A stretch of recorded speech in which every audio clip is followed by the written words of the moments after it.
ফরিদপুরের সমরিতা হাসপাতালে ভুল চিকিৎসায় রাজবাড়ীর গৃহবধূ কণিকা রানী মণ্ডলের মৃত্যুর অভিযোগ উঠেছে।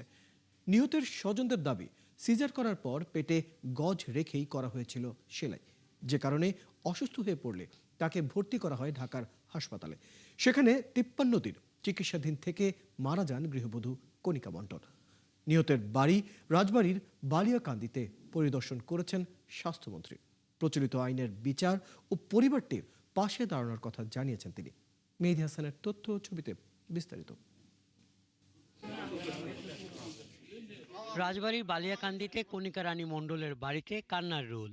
স্বজন প্রতিবেশী সবাই কাঁদছে তার করুণ মৃত্যুতে। শুক্রবার তার বাড়িতে যান স্বাস্থ্যমন্ত্রী।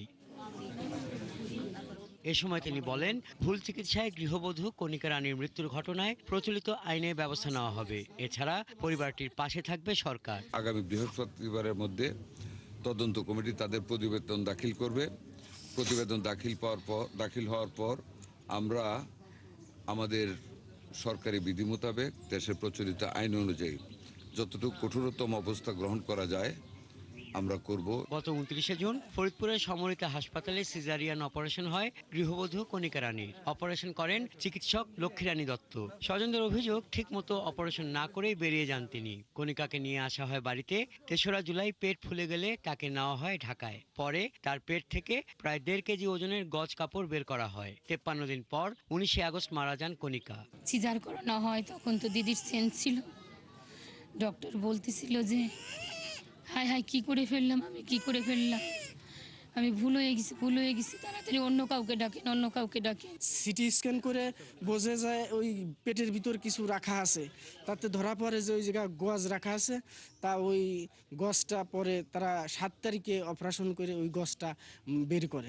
অভিযুক্ত চিকিৎসক ও হাসপাতালের বিরুদ্ধে ব্যবস্থা গ্রহণের দাবি তুলেছেন এলাকাবাসী। রোগী যখন ঢাকা নেওয়া হলো তখন পরবর্তীতে আমি ডাক্তারের কাছে আবার গেছিলাম যে আপনি একটা ভুল করেছেন, আপনি প্রয়োজন হলে এই রোগীর সাথে কথা বলুন অথবা আপনি নিজে যেয়ে একটু দেখা করে আসেন। কিন্তু দুঃখজনক বিষয় হলো এই ডাক্তার এখন পর্যন্ত মৃত্যুর আগ পর্যন্ত যোগাযোগও করে নেই এবং ঢাকায় গিয়ে দেখাও করে নেই।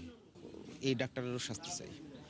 আর্থিক ক্ষতিপূরণ সহ ডাক্তার এবং ক্লিনিক দুটারই দৃষ্টান্তমূলক শাস্তি চাই। নিহত কণিকা রানী মণ্ডল ও অশান্ত কুমার মণ্ডল দম্পতির 2 ছেলে ও 1 মেয়ে রয়েছে। হাসান আহমেদ, 71।